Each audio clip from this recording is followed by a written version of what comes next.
All right, let's get into the lecture of sport and social class. Before we do this, I typically like to start this conversation and other conversations as well with a reflection on positionality and status. So really, this is a helpful exercise for anyone really, for examining your place, your position, your view in the world, how you sort of stack up to others in terms of power and status.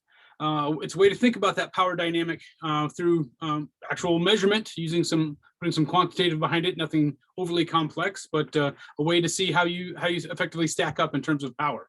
It's a good way to engage in these conversations when we're talking about those with and without power. So on your own, you don't need to turn anything in for this, but just note what groups you belong to.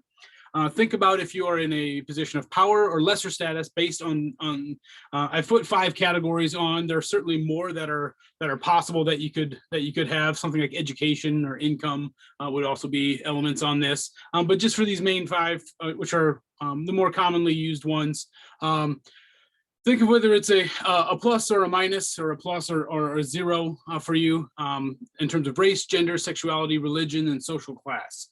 So for me, identifying as a white, straight male with a Christian upbringing in upper middle class, those would be +1s for all categories for me.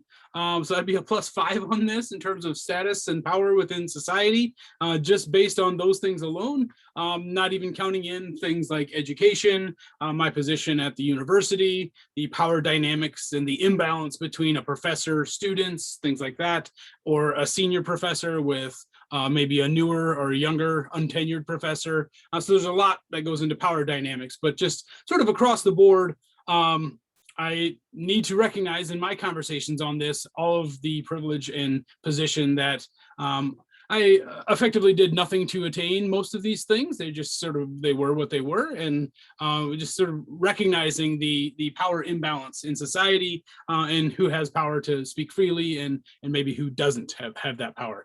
So go through the exercise on your own. Just sort of reflect on it on your own. Again, there isn't an actual assignment to turn in for this. It doesn't need to be part of your discussion post, but just sort of think through where you would stack up on this very simple metric. All right, on to the readings and the concepts discussed in the text. So first is the slavery analogy. So big time college sports are likened to sports plantations, so a time of slavery. And there is no question that college sports are enormous cash machines. NCAA, particularly for the men's basketball tournament, makes a ton of profit, effectively enough to cover their entire year of costs. Schools, conferences, coaches, athletic directors, university presidents, there's big money everywhere, huge benefits, big money everywhere. And on the other side of it, the actual competition, we have very limited rights, freedoms regarding access to those resources and that money. For the athletes themselves. They sign a 4-year contract effectively, sometimes 5-year. They can always leave and go pro if they're at that level, but most aren't. And the schools promise 1 year at a time. They can always cut scholarships almost at any point for their athletes. And until very recently, athletes have lost a year effectively if they are transferring to a school at a similar level. There's things about transferring down to D2, D3, but for just jumping from one power conference to another conference, traditionally you've lost a year of eligibility in doing so. Coaches, however, hop on the coach carousel every year they want to, so they can sign with one team and a week later sign with a different university, almost with no consequence, other than perhaps sort of an informal. They might have some long-term impact if other universities don't find them as trustworthy or something like that. But typically that's not an issue for them. Another element in this is only 1/2 of Black male athletes actually end up graduating from college. So this brings us into our first prompt for this lecture. Examining this regular analogy that gets brought up that college athletes are slaves. First discussion prompt, the start of it is this true? Why or why not? Just take sort of on broad face value. Do we see college athletics as a plantation and athletes as slaves? And then once you're finished with that, come on back. Okay, so I'm guessing that most of you said that they are not slaves, but perhaps something that isn't as ideal as it should be. So even with the name, image, and likeness rulings that have been coming in, providing athletes perhaps with a revenue source based on their names, images, and likenesses, is this system of college athletics still completely unfair, where you have conferences, universities, the NCAA itself, making millions and in some cases billions of dollars off of broadcasting deals, and the athletes getting tuition at a college and some room and board, and perhaps the ability to make money off of their own name and image and likeness. So is the system still completely unfair? Hop back over to the discussion prompt. This is all still within prompt number 6, and then come back. All right, and then lastly, if you did say it was unfair, what would you do to change it? If you said that it was fair, I suppose you don't have to answer this. Nothing needs to be changed if that's what you think. But I'm guessing most of you still saw some unfairness in some places at least. So what would you do to change it? What might make it better? All right, hop back over to the discussion and then come back when you're done. Okay, on to the mobility escalator of sports. So this is also a common claim that sports has the ability to lift people up out of either poverty or a dire situation, effectively the rags to riches dream that gets promoted by Hollywood a lot, go from absolutely nothing to the top of the career, top of the world, similar to maybe just winning the lottery. So the myths of mobility that are presented in the reading are first, that college is free. Second, sports equals a degree. Third, going pro is a real possibility for everybody. 4, sports is the ticket out of poverty. 5, Title IX ensures that female mobility is there as well. So it isn't just poor boys can grow up to be wealthy men to escape poverty, but the same for poor girls growing up to be wealthy, powerful women. And then 6, that going pro means that you're set for life. We'll take on a couple of these, not necessarily going through all 6, but looking at a couple of these through our discussions. First, the numbers are bad if sports is your last hope. So high school sports often don't lead to college sports. So just because you participated in high school doesn't mean you're going to play in college. Certainly doesn't mean that you're going to get a full ride or anything like that. So there's probably, if you're a good high school player, there's probably a place that you could go to play, but that doesn't necessarily mean that that place is going to give you a full ride and all of your college is taken care of. So that's the first step of it, is that sports equals a college degree. Next, college sports very, very rarely lead to professional sports, or at least not professional sports that would be sort of life-altering amounts of money, things like that. So at the higher you go, the tighter the pyramid gets. So we can have a broad base of maybe participants in youth sports, and that starts to get whittled down by middle school, and more so for high school, more so for college. And the top of the pyramid is really the best of the best of the best. So it is very rare that you'll first even get to a college that is a full ride or some sort of scholarship. And second, very, very rare that it'll lead to a professional sports career. Despite these sort of daunting numbers against, or odds against, 2/3 of Black teens, pointed out in the reading in a survey, thought that they could go pro. And it's probably not that unexpected for young people to dream big dreams, so to speak. I guess maybe that's something we should encourage.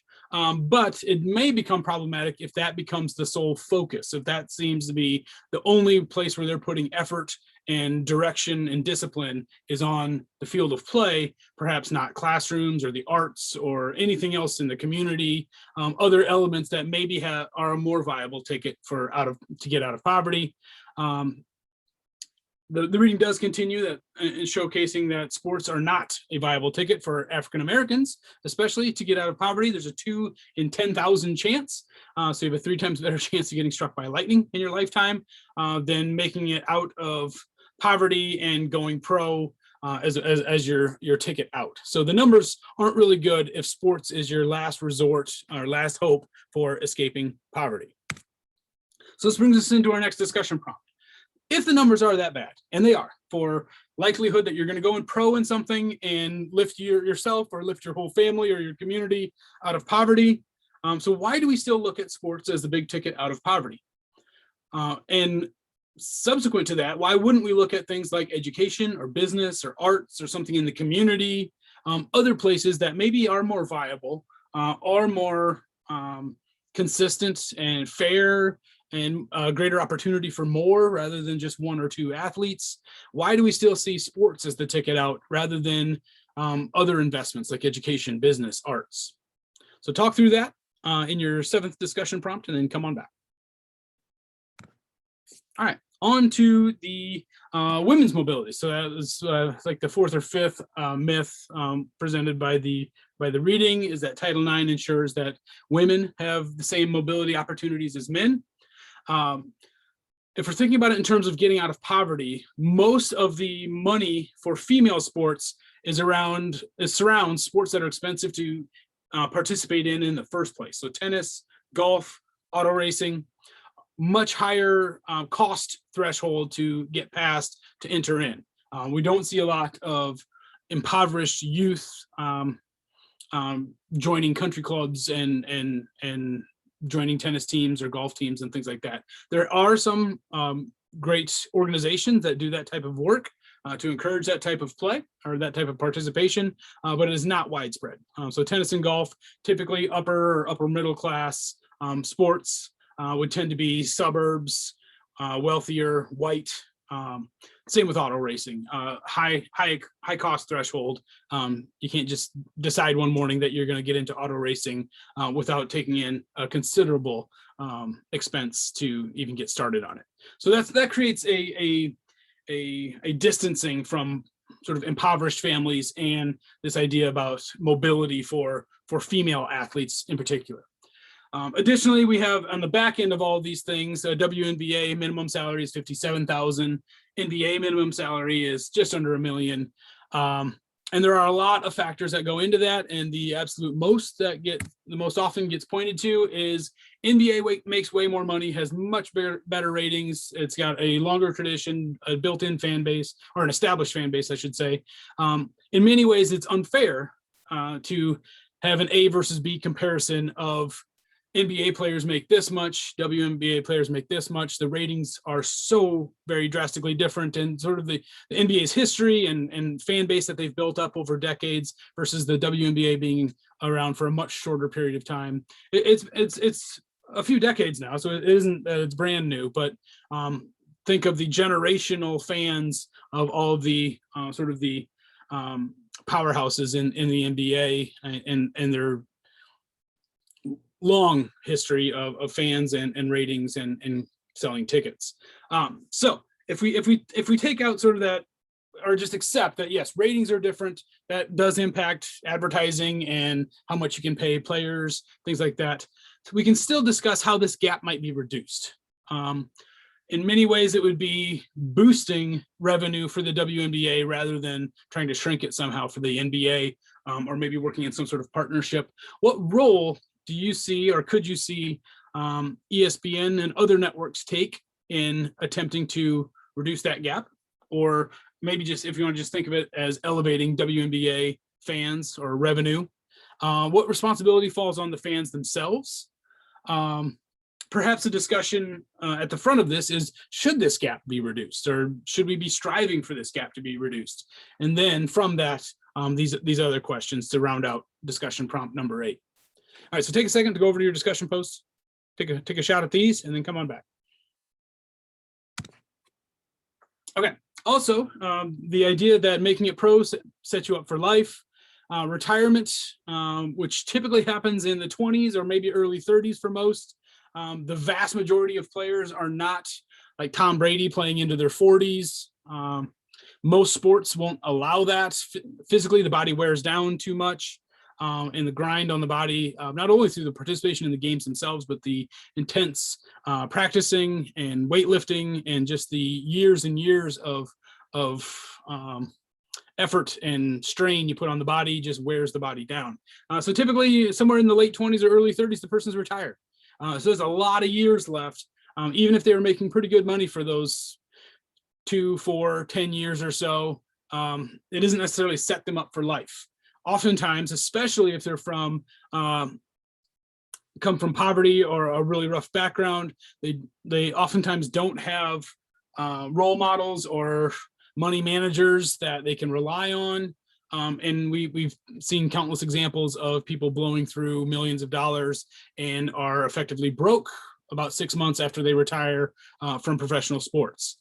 In addition to that, there's the loss of identity, loss of fame, loss of sense of worth, loss of, again, that identity part can't be underestimated. Of they've spent the first 28 years of their life being this athlete first, and now they're not that anymore. And the psychological or cognitive turmoil that brings with it oftentimes leads to those destructive behaviors that results in the loss of the wealth that was accumulated for that short period of professional sports. So there's a real challenge there when athletes were their whole life working for this goal of getting out of poverty with making it big and making all the millions, and then they get out and they're not that person anymore, they're not that athlete anymore, and the money starts to dry up as well. So there's a real challenge with all of that. All right, the last section of the reading is When Domes Attack.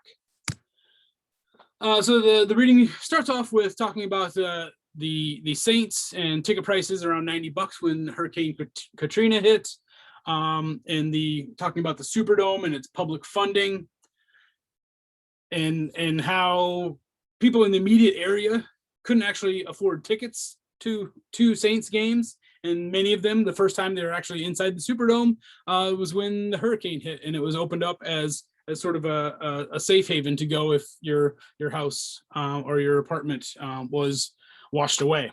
Poverty continues to cripple large sections of New Orleans.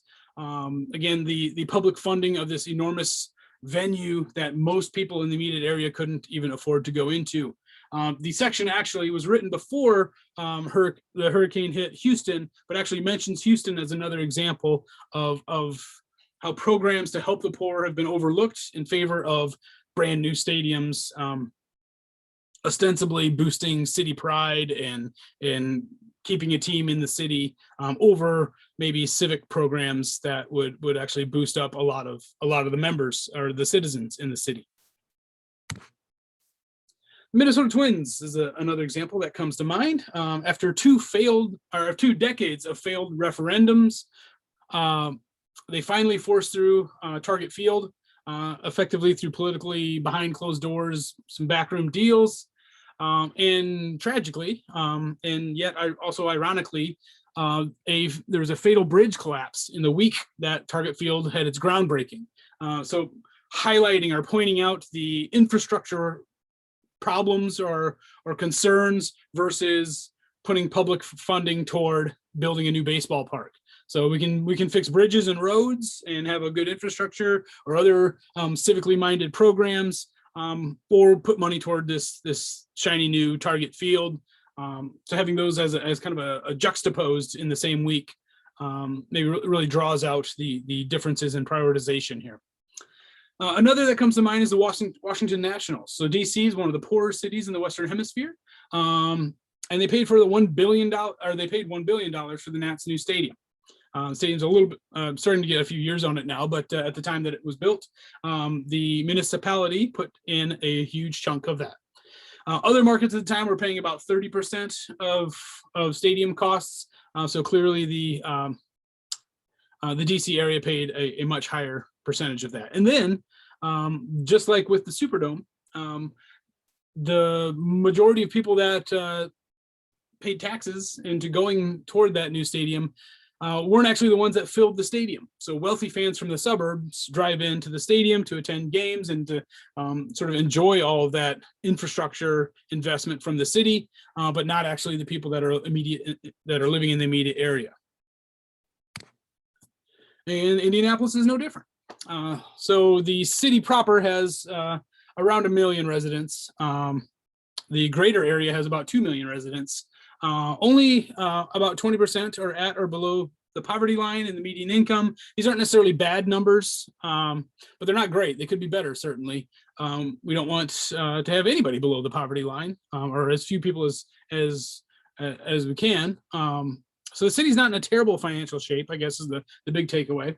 Lucas Oil cost $720 million when it was paid, or when it was built, and the Colts paid $100 million of that. I should have the M behind that. It wasn't $100, it's $100 million. So $620 million were covered by taxes. So that is a vast majority of that huge paycheck or huge cost covered by taxpayers.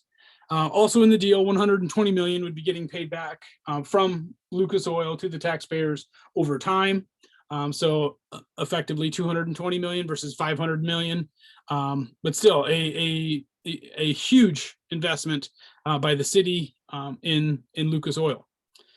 Idea with that is sports tourism is a big business in Indianapolis, and it certainly is. And there's a revitalized downtown effort, and they're wanting it to be sort of a cultural buzz and industry and commerce happen in that downtown area, bringing in conferences, bringing in competitions. So that's the goal that Indy's had in mind for decades now, really to try to become the big sports town that it is. The idea is that tourism and big sports brings lots of jobs and lots of money to the city. The question is that right? Is that actually the case? Who makes money off of this tourism? Is it individual residents, or is it large hotel chains and large billionaire owners of major sports teams or arenas? What types of jobs are created? Are they lasting? Are they high-paying jobs? Certainly there might be some trickle down into the communities. That might be a part of it, but it's important to question these things. I'm not saying that Lucas Oil isn't great and that the city doesn't love it. There's certainly city pride and regional pride in the Colts and Lucas Oil as a venue specifically. So maybe that's part of why this cost is okay, but just things to question. So that brings us to our final discussion prompt and our final slide of the lecture. So let's say we sat down with Indiana Sports Corporation, who's in charge of a lot of the sort of mega sports events, bringing them in, putting bids out for things like Super Bowls and hosting Final Fours and things like that. If we had someone from there, or maybe someone from the Colts front office, talk about the rationality of municipalities footing the bill for billionaire owners.